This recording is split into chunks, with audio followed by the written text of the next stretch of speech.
Hola a todos y bienvenidos un día más a mi canal La Pizarra Andrés. En el día de hoy vengo con un vídeo que me habéis pedido muchos y es qué está pasando en esto en los mercados, qué hay que hacer, cómo ha afectado a los diferentes tipos de activos, renta variable, renta fija, divisas, Bitcoin, un poco de todo y sobre todo intentar predecir, aunque ya os anticipo que no se puede, en dónde estamos y dónde podríamos ir justo después de esto. Entonces, lo primero que vamos a analizar es un poco las causas de todo lo que está ocurriendo y después, más adelante, pues deciros o daros un poco mi opinión de lo que se puede hacer en estos momentos, ¿no? Entonces, bueno, vamos con ello.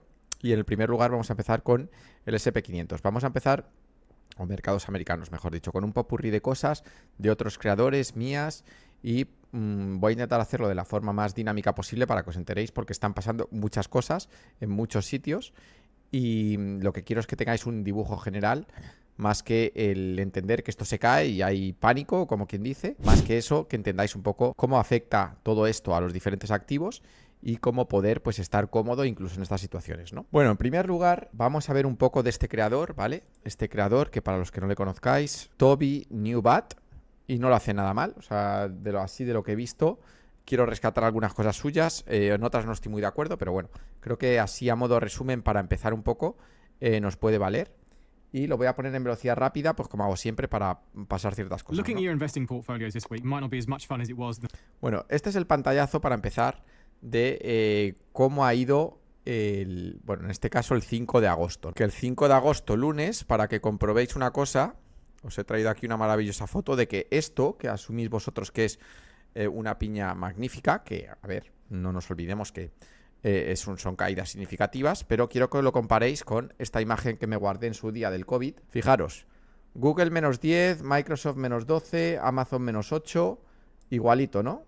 Que aquí Microsoft menos 3, Nvidia menos 7, JP Morgan menos 2, igualito que este menos 18, Berkshire menos 11, Apple menos 13, ¿vale? Esto fue COVID. Y con esto lo único que quiero decir es que no habéis visto nada, ¿vale? No habéis visto nada. Y bueno, yo me guardé esta del COVID, he visto otras similares a esta, quizá no tan bestia como esta, pero que esta caída sigue estando muy lejos de otras caídas significativas que se han visto en los mercados. Entonces, os enseño esto para que entendáis que la volatilidad va a estar con vosotros desde el inicio y que la entendéis, la aceptáis y que sigáis, ¿no? ¿Vale? Que no os dejéis llevar por todo rojo, porque ya te digo, esto fue COVID y del COVID hace mucho que ya nadie habla y esto está en maximísimos otra vez, después de que aquí parecía que se iba a caer el mundo, ¿no? Entonces, lo tengo para que lo veáis. Aquí va a hablar un poco de que de la caída pues del lunes, que aquí lo veis, el lunes negro, este que decís. Vale, primer motivo por el cual caen los mercados. El dato de empleo de Estados Unidos. No estoy del todo de acuerdo. O sea, en parte sí, ahora lo va a explicar él y ahora os voy a enseñar yo los datos, ¿vale? Jobs data came out showing that only 114,000 new jobs were created in the US. This was massively short of the 180,000 that was expected. Bueno, básicamente que se esperaban 180.000 nuevos empleos y fueron 140.000. Él dice que fue massively short, como diciendo fue un dato pésimo, y aquí lo vamos a ver como no es del todo cierto, ¿vale? Sí que es cierto, ¿vale? Aquí lo tenemos, 2 de agosto de 2024, ¿vale? Que estamos hablando del viernes. Y se esperaba un forecast de 4,1 y subió al 4,3, pero es que si nos fijamos aquí en la gráfica, apenas hay un crecimiento. Sí, ha subido poquito a poco, pero me parece que es muy difícil de justificar una caída tan grande con algo tan pequeño. Es cierto que los datos de empleo de Estados Unidos últimamente no están siendo muy buenos, aquí lo vemos, como hay una ligerísima tendencia alcista en estos últimos 3 meses, pero la sensación que me da es que no es ni de coña suficiente como para que los mercados se caigan como se caen. ¿Qué es lo que creo que no dice y que llevo diciendo yo muchas veces? Que las valoraciones están muy apretadas, que no, las cosas no pueden valer cualquier cosa. Por culpa de los ETFs probablemente, de toda la inversión pasiva y demás, que la gente siga comprando y comprando lo mismo de siempre y que las cosas se mantengan a PER 50 no tiene ningún sentido. Es muy difícil justificar empresas tan grandes con ya tan buenos resultados que encima cotizan a PER 50. Entonces, mi sensación, que este dato, que fue malo, fue solo un revulsivo, no un revulsivo, fue simplemente una pequeña excusa para ponerle el mercado un poco más en su sitio, que en mi opinión, y lo llevo diciendo mucho tiempo, está sobrevalorado y lo sigue estando. ¿Ves? Aquí lo dice muy claro. Dice que aunque estos datos siguen siendo bajos niveles de desempleo, tienen miedo de que esta curva empiece a subir, ¿vale? Entonces, eso me lo puedo creer un poquito más, pero el dato en sí no fue tan malo, sino yo creo que más bien el hecho de que lleve 3 meses seguidos subiendo, ¿no? Vale, el segundo, que no sé por qué no lo marca como segundo punto, el segundo punto es lo que pasó con la Fed, o sea, lo que dijo la Fed. Y es que la Fed un poco está entre la espada y la pared, porque la Fed tiene dos objetivos. Uno, que haya suficiente empleo, y dos, que la inflación esté a raya. Entonces, ¿qué pasa? Bueno, vamos a ver un segundo y ahora lo explico. Employment low, and two, keep inflation under control. And with unemployment rising, this gives them a big signal that they might need to pull their biggest lever and start cutting those interest rates. Vale, aquí dice ya la primera cosa, totalmente cierta, y es que si el desempleo sube, lo que va a tener que hacer probablemente es adoptar una postura más dovish, entiendo que os habéis visto ese vídeo, que es, digamos, más de bajada de tipos y empezar a bajar tipos. Pero por otro lado tiene la inflación, y si se pasa bajando de tipos antes de tiempo, se le puede escapar otra vez la inflación para arriba, en cuyo caso, pues lo que estaría arreglando por un lado lo estaría estropeando por otro. Con lo cual, está un poco entre la espada y la pared, y de momento... como lo interpreta el mercado es que se está equivocando y que ya debería haber empezado a bajar tipos, cosa que no han hecho. Y que todos estos datos malos que están saliendo y otros muchos de los que vamos a hablar en los próximos minutos, sobre todo relacionado con la deuda tanto de los individuales como de las empresas, pues que está siendo mucho más dañino los resultados de tener unos tipos de interés tan altos, más que los beneficios que pueden ser de mantener la inflación a raya, ¿no? Vale, y aquí, pues bueno, después de estos malos datos, sí que se espera que a partir de septiembre empiecen a bajar tipos en Estados Unidos, cosa que, insisto, parece que va algo tarde, por la sensación que está dando los datos macro, incluidos estos de empleo que acabamos de ver. Around 4.25 to 4.5% range by the end of the year. Keep an eye out for that. Y no solo eso, sino que dice que múltiples bajadas de aquí a final de año, con lo cual podríamos ver una en septiembre, una en noviembre, o otra en octubre, otra en diciembre, o lo que sea, pero bajar tipos en torno 2 o 3 veces de aquí a final de año, cosa que yo creo que ayudaría más que perjudicaría. Pero claro, lo que os he dicho antes, hay que tener cuidado porque la inflación no se puede disparar de nuevo, entonces a ver si arreglando una cosa estropeas otra, ¿no? Yo creo que es un poco el miedo que hay. Vale, luego habla de lo de Japón. De Japón vamos a hablar más adelante, ¿vale? Porque es lo siguiente que vamos a hablar. Entonces, Japón lo vamos a pasar un poco y vamos a ir al punto número 2. This video, just always my luck. Okay, the next big story that's been Que es la venta de Warren Buffett de Apple, ¿vale? Básicamente lo que va a decir aquí es que ni siquiera las ventas de Warren Buffett adivinan nada, y va a poner otros ejemplos en los que él vendió y no adivinó nada. Y luego, por otro lado, culpar a una caída generalizada del mercado solo porque Warren Buffett sale de parcialmente una acción o una posición de su cartera es muy precipitado. O sea, nadie tiene el poder para decir, oye, yo vendo ahora y los mercados ya deberían valer mucho menos, ¿no? Ni incluso Warren Buffett. Entonces, básicamente esta parte de... digamos que esto añade un poco de drama al asunto, pero no creo ni mucho menos que esto sea un causante real de la pedazo caída que han tenido los mercados, ¿no? Entonces, todo esto, pues, digamos que ayuda a toda esa incertidumbre, pero ni mucho menos es de los principales motivos. ¿Ves? Aquí, por ejemplo, explica cómo en otro momento también vendió Apple y Apple siguió haciendo nuevos máximos, con lo cual, incluso en esta venta de aquí, se equivocó, ¿vale? Porque el mercado se fue para arriba y dejó de ganar dinero, con lo cual ni siquiera Warren Buffett sabe lo que está pasando. Y esto aprovecho para decirlo porque hay mucho gurú por ahí fuera ya pronosticando va a ocurrir esto, va a ocurrir lo otro. La realidad es que nadie tiene ni idea y la mejor prueba es esto, ¿vale? Que Warren Buffett vendió aquí parte de Apple y siguió haciendo máximos y se lo perdió. Con lo cual, para que veáis que ni siquiera Warren Buffett sabe lo que va a pasar. Vale, otro factor que puede ser interesante, él dice que no está muy seguro de que lo sea, yo sí lo estoy, y es la burbuja de la inteligencia artificial. Ya sabéis que, yo lo he dicho muchas veces, que yo soy un analfabeto en todo nivel tecnología.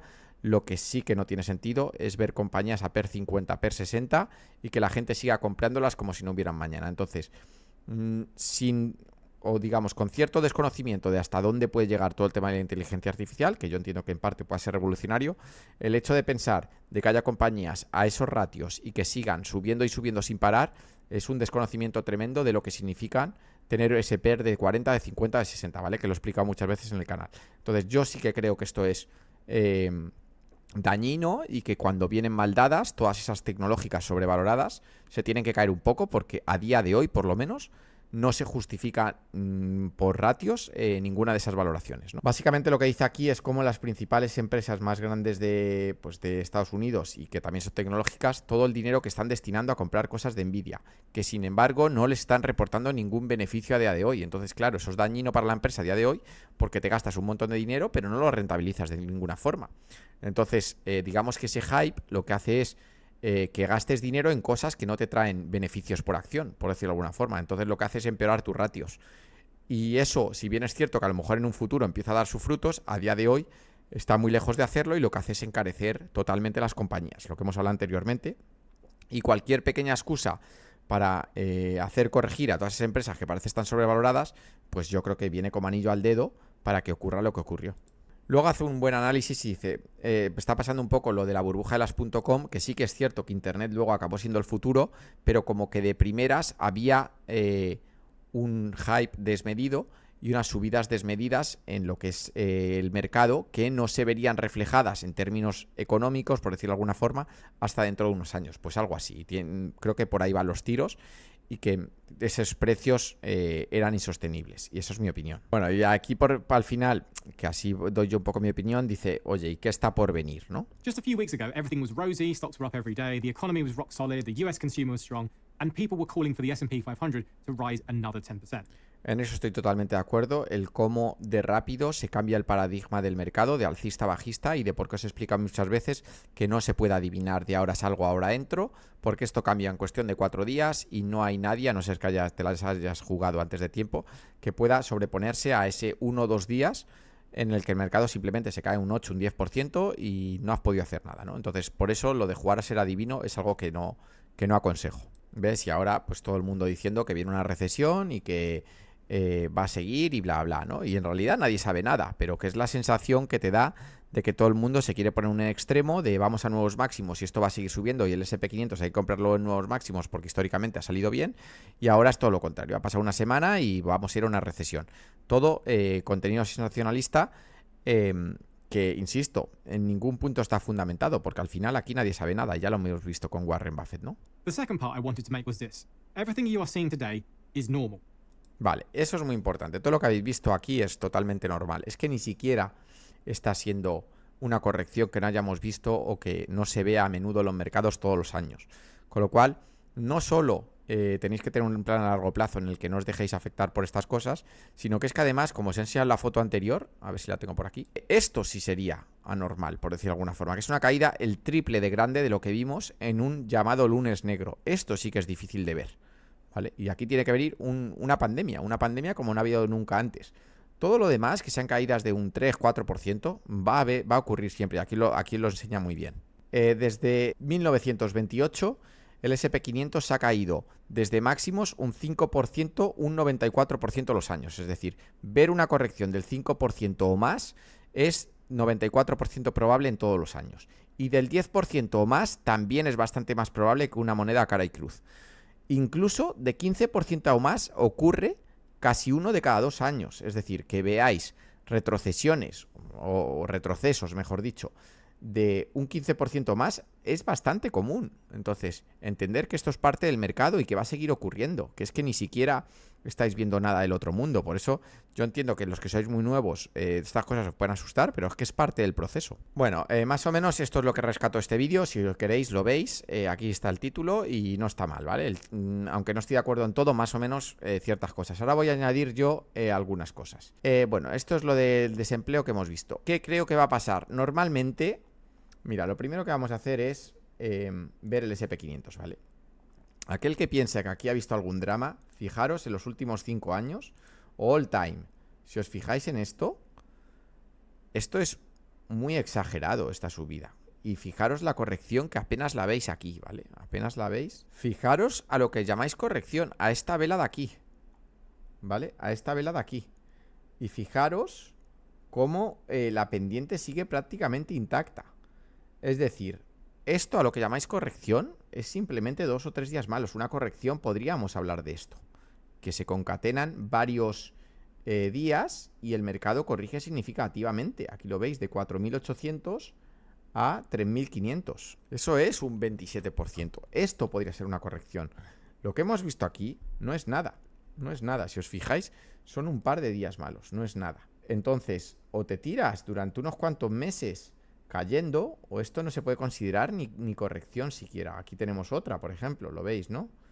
En 2000, bueno, esto básicamente es la crisis de 2008. De finales de 2007 a 2009. Pues te tiras durante un año cayendo. Pues eso es una recesión. Aquí tenemos otra, o tenemos una crisis importante, y así sucesivamente. Es decir, aquí aún no hemos visto nada. ¿Cuál es mi opinión?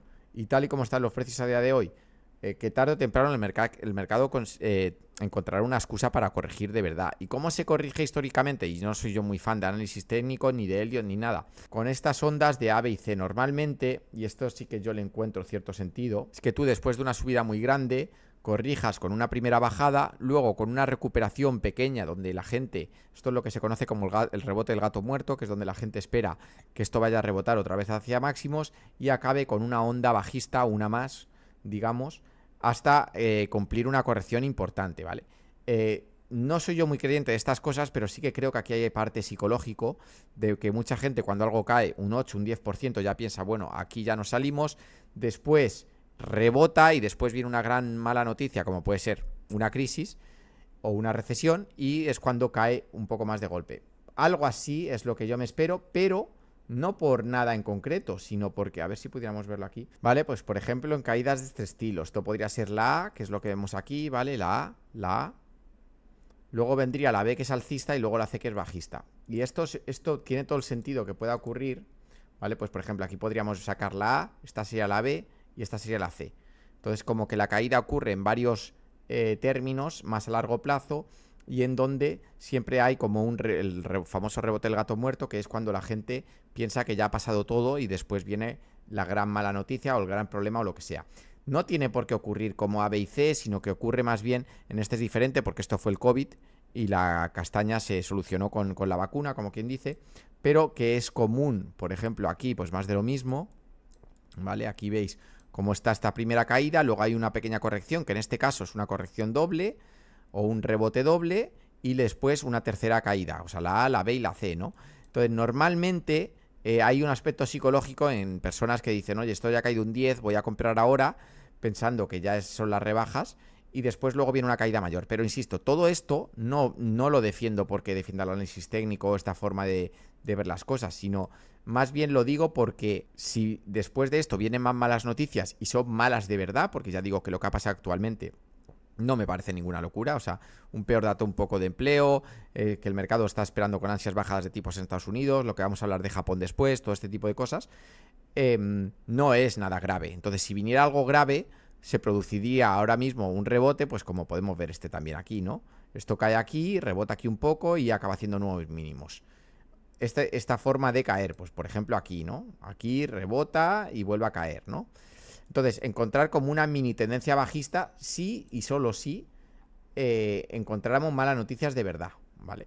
Que insisto, nadie lo sabe, pero el escenario que yo barajo es o de esta salimos y esto solo ha sido una corrección para seguir subiendo, o vienen peores cosas, viene una recesión, vienen alguna quiebra de algunas empresas que son incapaces de salir adelante con los niveles de tipos de interés a día de hoy, con la deuda que tienen y todo esto, y en cuyo caso pues veríamos pues eso, algún tipo de caída tipo A, B y C, como estos de aquí, ¿no? Como estos de aquí.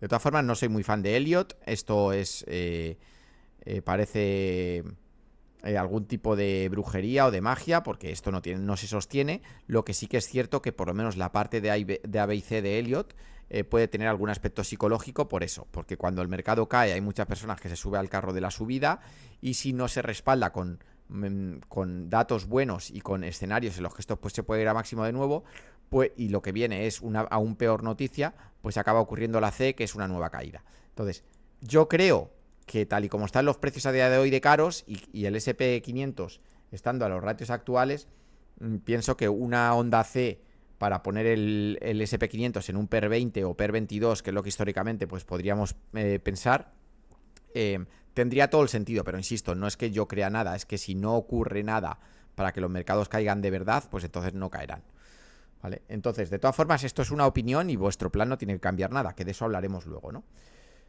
Entonces, así en mi opinión, pues creo que habrá más excusas para que los mercados caigan un poco más, puesto que siguen estando caros. Y es lo que he dicho mil veces. O sea, no se puede negar lo evidente, y es que por ratios las valoraciones están caras. Entonces, ya por último, aquí en este artículo, pues no me ha disgustado lo que se dice, que es motivos por los cuales los mercados están cayendo. Básicamente dice que la Reserva Federal la ha cagado porque no ha bajado tipos de interés y que con la inflación ya tranquilita, que no saben ni a qué esperan. Luego lo de Japón que vamos a ver ahora. Y luego pues una especie de efecto dominó de que la gente está muy con las alarmas encendidas, como quien dice, y que a la mínima de cambio la gente vende y se sale, ¿vale? Pero vuelvo a lo de siempre. Esto ocurre porque las valoraciones nadie se las cree. Las valoraciones están caras, ¿no? Entonces, bueno, vamos a ver lo de Japón, ¿no? Rayo ha hecho este vídeo que me da un poco de rabia, la verdad, que ahora se hable de esto, porque aquí, si os veis este vídeo, a Pizarra Andrés, cuando no me veía ni Tarzán, hace 9 meses, mirad lo que digo. Que el yen ahora mismo está muy debilitado porque los tipos de interés en el país siguen negativos. Entonces, cuando se produce que los tipos de interés en un país son negativos y en otro han subido muchísimo, como es en Estados Unidos, se produce lo que se llama el carry trade. Es decir, la gente que tiene yenes los cambia a dólares, los invierte en bonos en dólares y a cambio se lleva un 5% o un 4,5% que está pagando el bono americano a 10 años, en lugar del menos 0,20 o menos 0,25 o lo que sea, que no lo recuerdo bien, que tiene Japón en su política monetaria actualmente. Es decir, el dinero en yenes te cuesta dinero y el dinero en dólares te da dinero. Con lo cual, la gente masivamente vende yenes para comprar dólares. ¿Y qué se produce ahí? Se produce pues una subida tan loca como la que estamos viendo aquí. Estos son velas diarias, ¿vale? Y estamos viendo cómo el dólar pues le ha metido más o menos un 30 o un 40% de revalorización respecto al yen, ¿vale? Esto es una barbaridad y es más barbaridad aún cuando estamos hablando de Japón, que es un país ejemplar. Bueno, ya lo paro, el que quiera ver el vídeo aquí lo tiene. Aún quieres hacer trading, Economista te desvela la verdad. Aquí yo de hecho pongo una posición larga de yenes, que os digo que tarde o temprano esto se va a revertir y los que me habéis seguido en redes habéis visto cómo os he recomendado comprar yenes habitualmente, ¿vale? Me da un poco de rabia, digo, porque aunque Rayo lo hace muy bien, porque oye, es su trabajo, se nota que lleva media vida ya en YouTube y aquí os explica. ¿Qué ha provocado este derrumbe de los mercados de renta variable? Pues la clave reside en dos términos financieros en inglés que a continuación vamos a explicar y a hilvanar. Esos dos términos son carry trade y margin call. Bueno, de lo segundo no estoy seguro, habría que ver de dónde se saca esa información, que podría ser perfectamente, o sea, lo que dice, me he visto el vídeo, tiene bastante sentido. Yo creo que es 90 o 95% carry trade y se habla de carry trade ahora que ha ocurrido X. Y en el camino, que yo lo he hablado 17 veces, tú pones carry trade antes del día de hoy en YouTube, en habla hispana y no hay nada, ¿vale? Entonces me da un poco de rabia pues que yo adelanto las cosas hace años, pero bueno, como al final yo estoy empezando y me ve menos gente, pues me da la sensación de que cuando toca, pues la información de Andrés es la que hay que aprovechar. Y el carry trade ahora queda de cine decir, oye, es que no tenía ningún sentido la diferencia de tipos que había entre, lo que se explica en el vídeo anterior, la diferencia de tipos que había entre una economía tan sólida como Japón y una economía al mismo nivel de producción, por decirlo de alguna forma, o al mismo nivel de seriedad como puede ser la americana, y por qué todo el mundo estaba vendiendo yenes para invertir en dólares. Pues porque en yenes no te pagaban nada y en dólares te estaban pagando una barbaridad. Y eso es el carry trade de toda la vida, que lo llevo explicando yo, tanto en ese vídeo como os he enseñado, como en redes un montón de veces. Y ahora, pues, insisto, que ni siquiera va por Rayo, que me cae de cine, pero que me da rabia, pues que ahora todos a emprender lo que es el carry trade cuando ya Andrés lleva explicándolo 10 meses, ¿no? Bueno, y aquí os lo explica, que no lo voy a sacar y demás, está muy bien. Luego todo el tema de apalancamiento, yo no creo que el apalancamiento, o sea, bueno, al final sí, algo se va a llevar por delante el apalancamiento, por supuesto que sí, porque cuando deshaces un carry trade como este, pues es normal que por medio salten garantías y demás. Ya sabéis que hay muchos derivados hoy en día en la operativa y que todos esos derivados van apalancados y que ese apalancamiento, pues si lo tienes que deshacer, pues puede llevarse posiciones, ¿no? Por decirlo de alguna forma. De todas formas, justo hace, fijaros, 2 semanas, mirad lo que os dije también, arrancar, ¿no? Y si no arranca al final, pues le cuesta pues poder subir tipos. Dicho esto, por lo que he leído, se esperan nuevas subidas, aunque sean pequeñas. Vale, yo os dije que se esperan nuevas subidas, aunque sean pequeñas, y lo que cambia el Banco Central de Japón es decir que den por hecho las subidas y que Japón va a adoptar una medida de subida de tipos continua, y aquí lo tenéis, ¿vale? Hawkish, si los que no os hayáis visto el vídeo, es de subida de tipos constante. Entonces, básicamente es una mezcla de deshacer ese carry trade, porque si Estados Unidos, ya ha dicho la Fed, como hemos hablado antes, que tiene que bajar tipos y que Japón va a subir tipos, lo que se hace es se reduce el diferencial y el carry trade empieza a ser cada vez menos, o a largo plazo, tiene pinta de que el carry trade va a ser menos un chollo. Entonces, esas dos cosas unidas, creo que más que el apalancamiento, es lo que hacen que el yen se aprecie. Que dicho sea de paso, ya os enseñaré mis posiciones en yenes, que las he cerrado en beneficio. Y os enseño por aquí lo que ha sido el yen, ¿vale? Fijaros, fijaros el yen, el USD yen, ¿vale? En niveles históricos de, pongamos, entre 100 y 116, se fue a 160, fijaros, y en cuestión de 4 sesiones lo han tirado a 145. Para todos los que me hicisteis casos, pues, bueno, ya os dije que había una posición bastante especulativa, que tarde o temprano acabaría saliendo bien, por lo que se explica mil veces de las divisas, y porque el carry trade en algún punto se acabaría. Yo no me esperaba tanto la forma hawkish de expresión del Banco de Japón, de subir tipos, pero sí que me esperaba tarde o temprano que Estados Unidos tuviera que bajar tipos, y eso haría que el USD yen bajara. Pero bueno, se han juntado ambas, y al juntarse ambas, pues ha ocurrido lo que ha ocurrido. Dicho sea de paso, esa versión hawkish de subir tipos del Banco de Japón lo que hace es minar muchísimo las bolsas, porque no se lo esperaban, y todo lo que sea, si os habéis visto este vídeo de aquí, ¿vale? Si os habéis visto este vídeo de aquí, habréis entendido que subidas de tipos perjudican a los mercados, sobre todo si no se las espera, ¿no? Por decirlo de alguna forma. Entonces, el USD yen, bueno, todo lo que tenga que ver con el yen, pues se ha acabado revalorizando, y como os digo, yo llevo diciendo esto desde hace meses. Algunas veces fallo, algunas veces acierto, ni siquiera voy por ahí, aunque yo tengo un par de trades aquí que han salido bien, pero que a donde quiero llegar es que las divisas tienen un comportamiento normalmente en rango, y eso quiere decir cuando algo se sale muy de su rango, por lo que sea, en este caso por el carry trade, pues tarde o temprano suelen volver a niveles donde se están más cómodos. Entonces, en este caso ha empezado lo que parece una corrección a favor del yen, e incluso veremos si sigue hacia más abajo, porque no me extrañaría que si poco a poco ese diferencial entre dólares y yenes acaba bajando, pues esto siga esta tendencia bajista. Pero vamos, ahora no es el momento de Andrés, entonces compro yenes. No sé, hacer lo que queráis. Llevo meses diciendo que aguantarais yenes si queréis especular en algo, que no lo recomiendo. Pero si queréis especular, me preguntabas, Andrés, ¿tú en qué especularías? Y os decía, acciones chinas, que ya volverán, y yenes, que ya volverán, y bonos de 20 o 30 años, que bueno, de eso luego podemos ver algo, ¿no? Entonces, bueno, Japón se la ha pegado por eso. Entonces, Japón y Estados Unidos más o menos he explicado. ¿Qué nos queda? Nos queda ver qué ha hecho el oro y el Bitcoin, y como algo que no me ha gustado nada. Vamos a empezar por estas dos, ¿vale? Si nos metemos en velas diarias del oro, ¿vale? Aquí, si os fijáis, en el oro no ha habido drama de ningún tipo. ¿Por qué se le llama activo refugio? Porque le da igual todo. Fijaros, estos son velas de 1 hora, y fijaros cómo al oro le da prácticamente igual todo lo que ha ocurrido, y está ahí en rango lateral y no ha visto cambios significativos, con lo cual podemos decir que el oro, pues eso, sigue funcionando como refugio, puesto que aunque los mercados se caigan, esto sigue ahí en tierra de nadie. Fijaros que apenas la caída, pues fíjate, 2.450 a 2.411 que vale hoy, 40 puntos, que es un 1, un 2%. Fijaros que si nos vamos a velas de un día, aquí vemos como, por ejemplo, está mismo precio que el miércoles. Es decir, que no se ha resentido en nada con toda la caída de los mercados, y por eso el oro es un activo refugio, y por eso, pues los que quieren proteger su dinero en algo que nada tenga que ver con los mercados, pues en el oro encuentran justo lo que desean.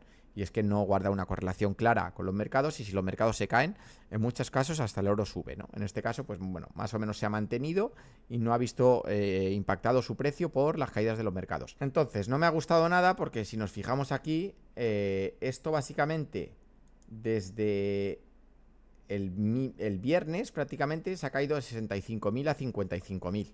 A 55.000 por no contar el mínimo de 50.000. Entonces estamos hablando de que el Bitcoin, cuando se le puede esperar o se puede pensar que algún día podría ser refugio, si nos vamos al mínimo y lo calculamos, 50.000 menos 65.000 entre 65.000, ha caído un 23%. Entonces, esto a día de hoy no me gusta nada porque el Bitcoin con estos movimientos está lejísimos de que pueda ser un activo refugio como lo es el oro. Ya habéis visto la diferencia entre cómo se ha comportado el oro de bien y cómo se ha comportado el Bitcoin. El Bitcoin un desastre. Entonces, si al final vas a tener un activo de riesgo que se va a comportar como Nvidia o como Tesla o como el Nasdaq, pues para eso me quedo Nvidia o Tesla o el Nasdaq, que tienen flujos y tienen resultados y tienen un producto de verdad útil para la gente de a pie. Si me voy a quedar con una moneda que a día de hoy lo que se supone que hace es reservar valor o preservar valor y ser un hedge contra la inflación, y en cuanto se cae el mercado esto se cae porque todo el mundo vende, pues no me ha gustado, la verdad. O sea, si en algún punto creo que esto puede mantenerse, no puede hacer estas cosas, porque si vas a tener una tan alta correlación con los mercados, es cuando esto pierde ya bastante sentido. Pero bueno, que es lo que hay y se ha comportado así, y bueno, ya veremos cómo acaba reaccionando. De momento ha rebotado un poquillo y veremos si algún día es capaz de descorrelacionarse de los mercados, porque en el momento que, mientras siga esa correlación, creo que gran parte de su uso como refugio no va a ocurrir. Bueno, es que por definición no puede ocurrir. Vale, y por último, los que me habéis hecho caso en parte, porque insisto, antes de decir hacer esto, hacer lo otro, lo que he intentado con todos mis vídeos es que tengáis un plan, y el plan debe estar claro, y ya os he enseñado que ni siquiera lo que pasa en los mercados es grave o raro, o sea, es algo totalmente normal, ya habéis visto que ocurre a menudo. Simplemente los que tenéis un plan, pues lo estaréis siguiendo, y los que dentro de ese plan tenéis algo de renta fija o de fondos monetarios, podéis picar un poco más de mercado si os interesa ahora. Puesto que nadie sabe si esto va a seguir cayendo, al final tenéis que decidir vosotros si queréis comprar algo más o no. Yo os voy a poner un ejemplo de uno de mis clientes, ¿vale? Y este cliente invirtió, a ver si lo podemos ver. Fijaros, este cliente compró el 24 y el 25 del 7. Diferentes fondos que muchos os sonarán familiar, ¿vale? 24 y 25 del 7. Estamos hablando de que esto fue hace prácticamente 10 días, ¿vale? Una semana antes de que se cayera el mercado, por decirlo de alguna forma, ¿vale? Porque el 24 fue un miércoles y el viernes negro fue el 2 y el lunes negro fue el 5. Es decir, lleva en mercado 10 días esta persona, ¿vale? Aquí veis un poco, pues esto, suscripción nueva, y veis los importes, ¿vale? 60.000 en este, 30.000 en este, 180 en este y 30.000 en este. Ahora vamos un poco a lo que es cada uno. A la renta fija, especialmente si sabes lo que estás comprando, le importa un pepino todo esto. O sea, esta persona ha ganado 1.500 euros en un punto en el que el mercado se ha pegado una piña espectacular. Que es cierto que 1.500 euros en 300.000 no es tanto, pero es un 0,5% en 10 días con el mercado pegándosela muchísimo. Y aquí vemos cómo todos sus fondos están positivos. El DWS ya ha empezado a facturar, que gana 47 euros. El Renta 4 renta fija 6 meses gana 244 euros, lo normal. Y el Renta 4 renta fija, que este es otro de renta fija con un poquito más de duración, gana 82 euros. Y luego nuestro maravilloso 20 más años de Vanguard, que ya os he dicho que a mí riesgo-beneficio es lo que más me gusta, y para esta persona es lo único que tiene riesgo en su cartera, más o menos, porque esto es virtualmente sin riesgo, por el corto plazo que es, por la duración y por los tipos de activos que tiene. Aquí vemos cómo este fondo sí que sube 1.120 euros en 30.000, que es una barbaridad, es un 3 y pico %. ¿Por qué? Porque la Fed ya ha dicho que va a bajar tipos. Entonces, como ha dicho que va a ser un poco más agresiva bajando tipos, todo esto lo descuenta